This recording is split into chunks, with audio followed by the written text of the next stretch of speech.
Hello everyone, welcome to the new lesson. Today's topic is clause.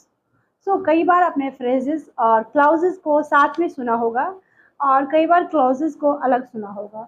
तो clauses क्या होते हैं? आइए सीखते हैं. But before starting, I would like to tell you if you are new to my channel, please like, subscribe and share my channel. Start करने से पहले मैं ये बोलना चाहती हूँ कि अगर आप मेरे चैनल पे नए हो तो आप मेरे चैनल को लाइक सब्सक्राइब करें और अपने दोस्तों के साथ शेयर करें. अगर वीडियो उन्हें उन तक पहुँचाए जहाँ उनकी ज़रूरत है. So let's start. क्लाउजेस का मतलब होता है उपवाक्य. क्लाउज का क्या मतलब होता है? उपवाक्य. ठीक ना. आपने सुना होगा कि गांव भर में मुखिया जी हुआ करते थे, ठीक ना, और उप मुखिया भी हुआ करते थे. जब मुखिया जी नहीं होते थे, किसी कारणवश बीमार होते थे, कहीं चले जाते थे या फिर कुछ ऐसा, तो उप मुखिया का भी हस्ताक्षर लोगों को चाहिए था उनकी जगह पर. ठीक ना. स्कूल में भी ऐसे ही प्रिंसिपल होते हैं और वो नहीं होते हैं तो उनकी जगह पर एक वाइस प्रिंसिपल होते हैं. Got it. तो उसी तरह से वाक्य और उपवाक्य होते हैं. ठीक है. ये खुद में, ये जो क्लाउज हैं, ये खुद में एक उपवाक्य होते हैं, खुद में एक वाक्य भी होते हैं. जैसे कि अगर मैं ये कहूँ आई लाइक इट, अगर मैं ये बोलूँ कि आई लाइक इट, तो यह एक सेंटेंस है.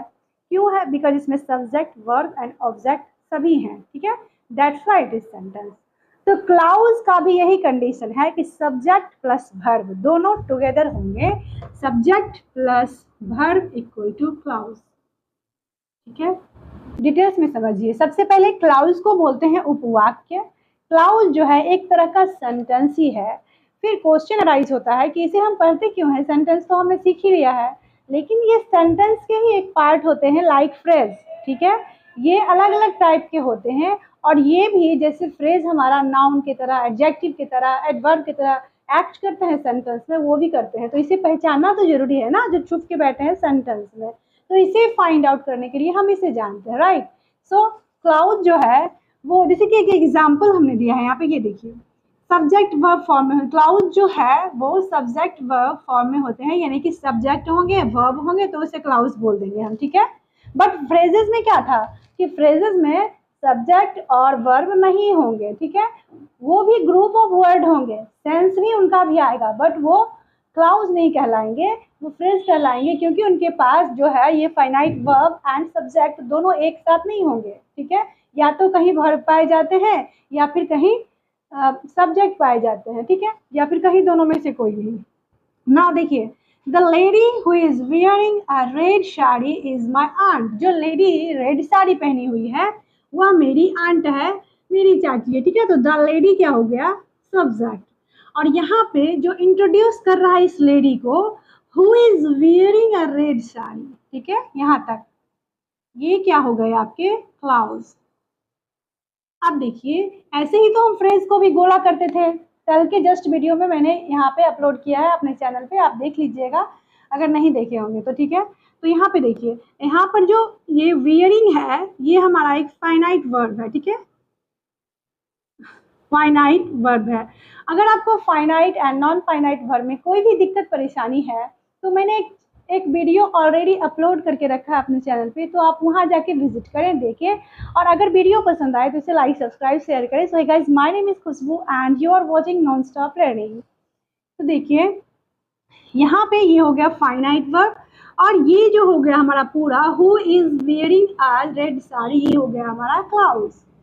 ओके. आई डोंट थिंक आपको कोई प्रॉब्लम होगा. The lady is a subject and who is wearing a red sari is a finite verb. अब बोलेंगे कि ये क्लाउज क्यों है?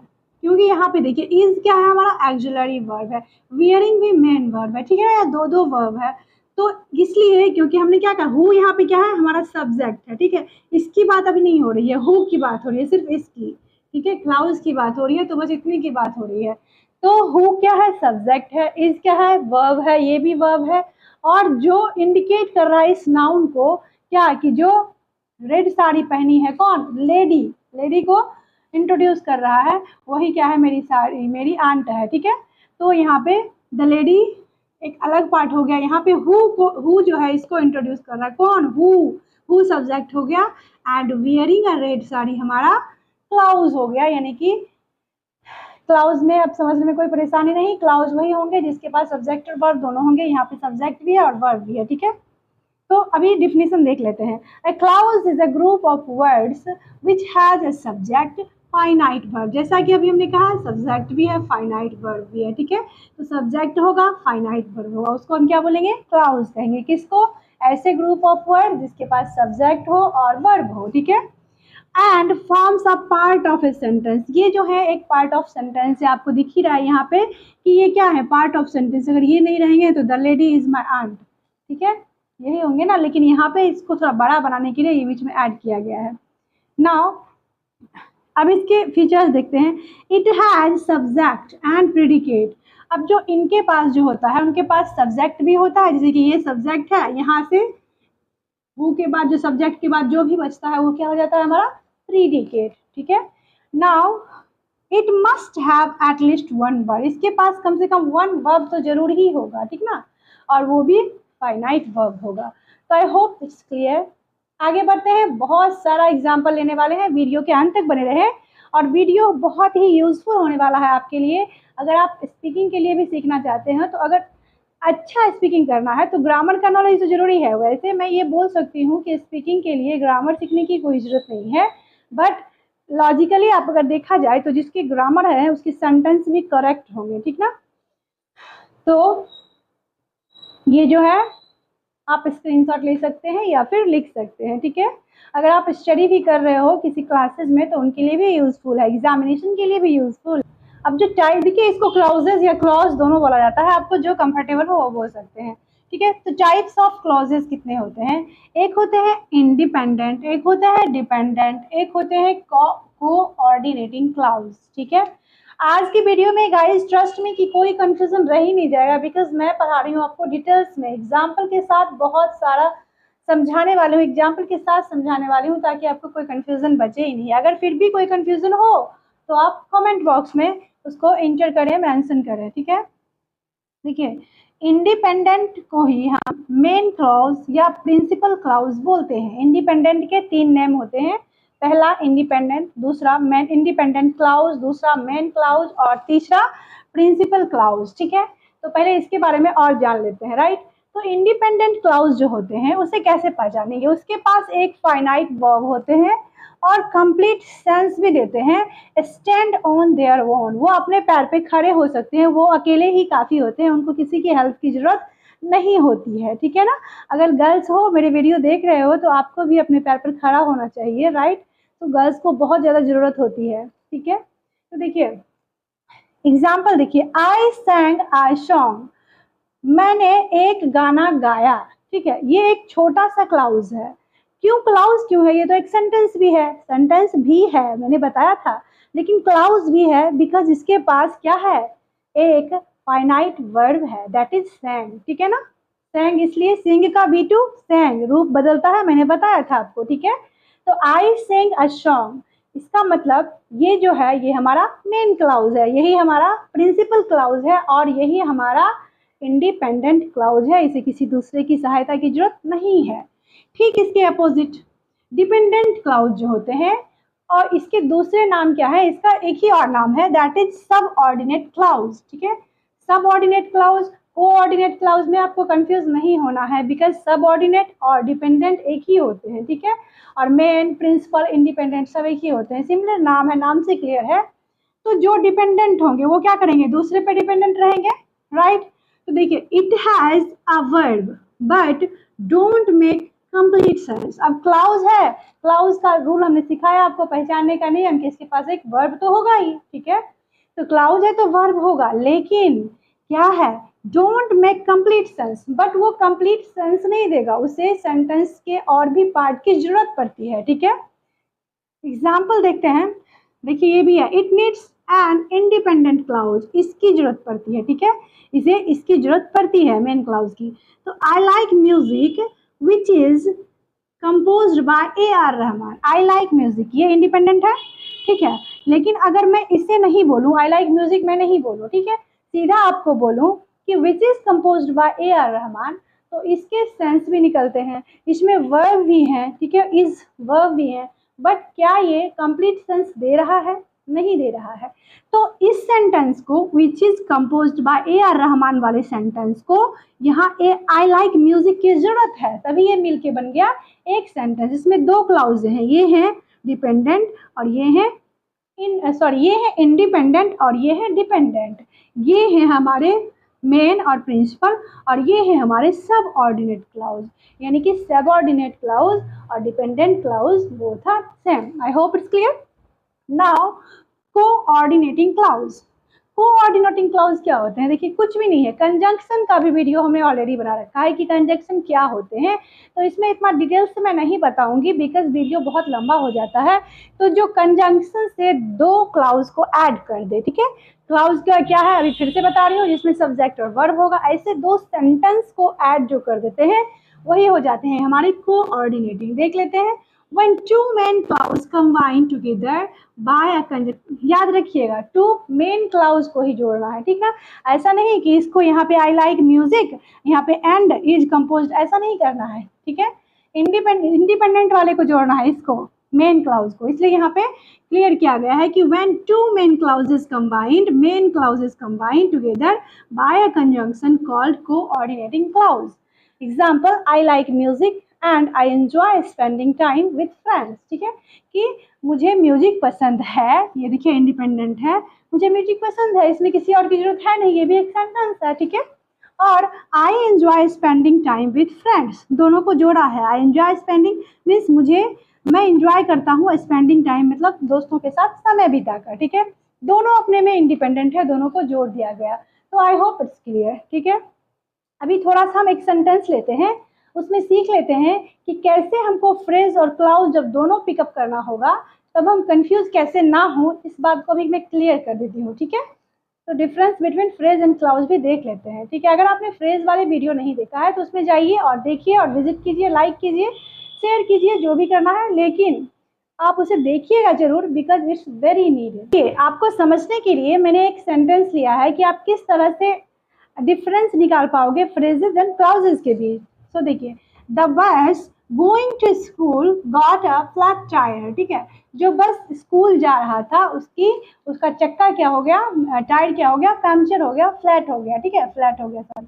तो द बस जो है यहाँ पे देखिए, द बस सब्जेक्ट है, गोइंग टू द स्कूल इसकी विशेषता बता रहा है बस की, ठीक है। तो यहाँ पे देखिए गोइंग टू स्कूल में क्या कोई, यहाँ पे गोइंग टू जो है सो ये इसमें गोइंग टू स्कूल में कोई मेन वर्ब फाइनाइट वर्ब है क्या? नहीं है फाइनाइट वर्ब, कोई सब्जेक्ट भी नहीं है, तो सिर्फ गोइंग टू स्कूल को अगर देखा जाए तो ये हो जाएगा फ्रेज, ठीक है। लेकिन यही सेंटेंस जब यहाँ पढ़ेंगे, the bus which was going to school, ठीक है, गॉट अ फ्लैट टायर, जो जा रहा था उसका चक्का क्या हुआ, पंक्चर हो गया, ठीक है। तो यहाँ पे हमारा सब्जेक्ट ये विच हो गया, ठीक है, और वॉज गोइंग टू स्कूल ये देखिए वाज हो गया हमारा वर्ब, ठीक है, सब्जेक्ट प्लस वर्ब, यहाँ गोइंग टू स्कूल यहाँ पे ऑब्जेक्ट का काम करेगा, ठीक है। तो सब्जेक्ट वर्ब और ऑब्जेक्ट जब होगा तब ये हमारा होगा, यहाँ पे कोई सब्जेक्ट नहीं है, ठीक है। इसकी बात नहीं कर रही हूँ, सिर्फ इसको देखना है पार्ट को, क्योंकि क्लाउज और फ्रेजेस होते क्या है, पार्ट ऑफ सेंटेंस होते हैं ना, वाक्यांश एंड उपवाक्य, ठीक है, सेंटेंस में ही छिपे होते हैं। तो हमने सीखा पिक करना फ्रेज को और क्लाउज को। तो ये क्लाउज क्यों है, ये फ्रेज क्यों है, ये आपको समझ में आ गया होगा। ये फ्रेज इसलिए है बिकॉज इसमें हेल्पिंग वर्ब नहीं है, ये कोई वर्ब नहीं है, ठीक है। ये जो है हमारा एज ये कर रहा है, इसको जो है सो बस मॉडिफाई कर रहा है, ठीक है। तो इसको इंट्रोड्यूस कर रहा है कि वह बस जो कि जा रहा था इसके बारे में बता रहा है, ठीक है। ये यहाँ पे वर्ब का काम नहीं कर रहा है। और इसमें जो है विच इंट्रोड्यूस कर रहा है कि जो बस जा रही थी स्कूल वही क्या हो गई, उसकी चक्का जो है सो फ्लैट कर गया, यानी कि पंक्चर हो गया। तो यहाँ पे वाज भी है, हमारे पास वर्ब भी है, ऑब्जेक्ट भी है, सब्जेक्ट भी है, दैट्स वाई ये क्या हो गए क्लाउज। आई होप कि आपको क्लाउज और फ्रेज पहचानने में दिक्कत नहीं है। अगर दिक्कत नहीं है तो ले लेते हैं बहुत सारे सेंटेंस और कर लेते हैं practice.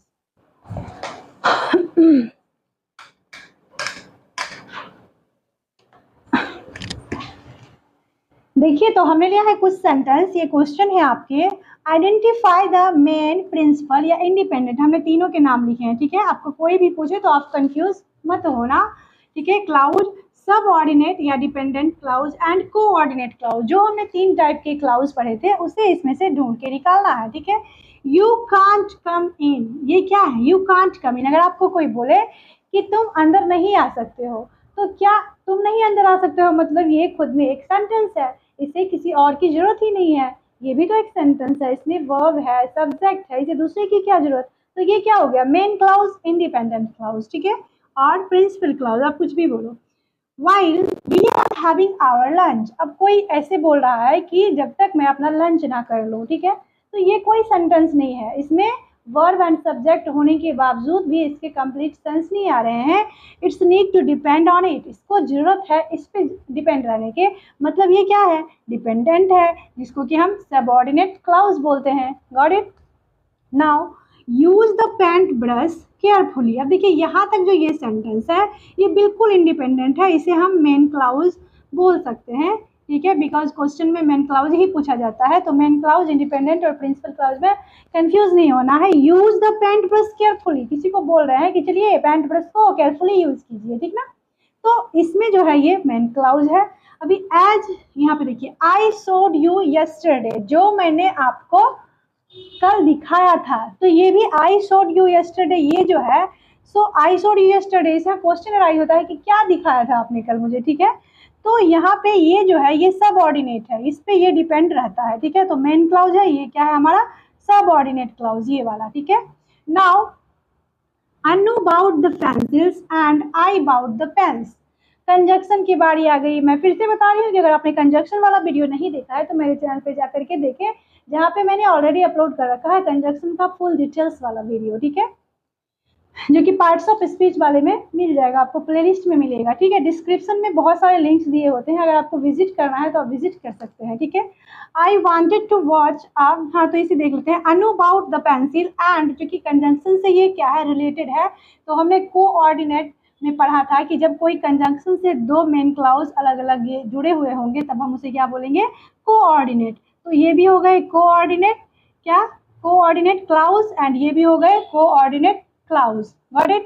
I wanted to watch a movie, but my brother was keen on the watch a play. ठीक है? Means मैं कहाँ गया? I wanted to watch means मैं चाहती थी कि मैं मैच देखूं, ठीक है। सॉरी, वॉच अ मूवी, मैं मूवी देखूं, बट मेरा भाई जो है वह खेल क्या दीवाना है, खेल देखने का एकदम से आशिक है, ठीक ना। तो यहाँ जो बट से जुड़ा हुआ है बिकॉज, तो ये भी क्या हो गए? सबऑर्डिनेट ये क्लाउज, और ये भी क्या हो जाएगा? सॉरी, कोऑर्डिनेट क्लाउज क्या हो गए? कोऑर्डिनेट क्लाउज, और ये भी हो गए कोऑर्डिनेट क्लाउज, ठीक है। कोऑर्डिनेट क्लाउज ये वाले, ठीक है।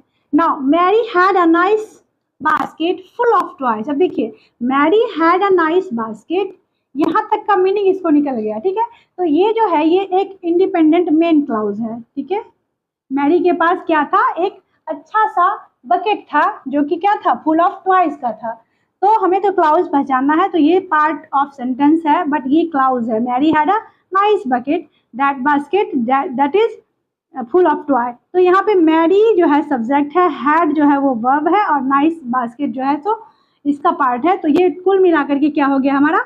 मेन क्लाउज, ठीक है, क्योंकि ये इंडिपेंडेंट है। Mary had a nice basket, ये एक अर्थ देता है, ठीक है।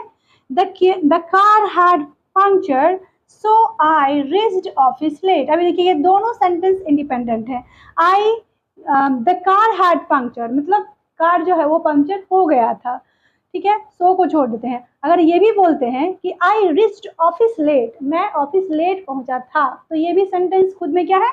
इंडिपेंडेंट है, इसको किसी की जरूरत नहीं है। लेकिन जब सो से ये जुड़ रहा है इसलिए ये कंजंक्शन है सो, तो इसलिए ये क्या हो गए? कोऑर्डिनेट, क्या हो गए? Coordinate clause. What it? It's all about for today. मिलते हैं नेक्स्ट वीडियो में नेक्स्ट टॉपिक के साथ, एंड ये टॉपिक जो होगा अगला वो होगा हमारा पार्ट 2 ऑफ क्लाउज, ठीक है। तो आप इंतजार कीजिएगा, बहुत जल्द मिलेंगे। तब तक के लिए keep watching, keep learning. Thanks for watching.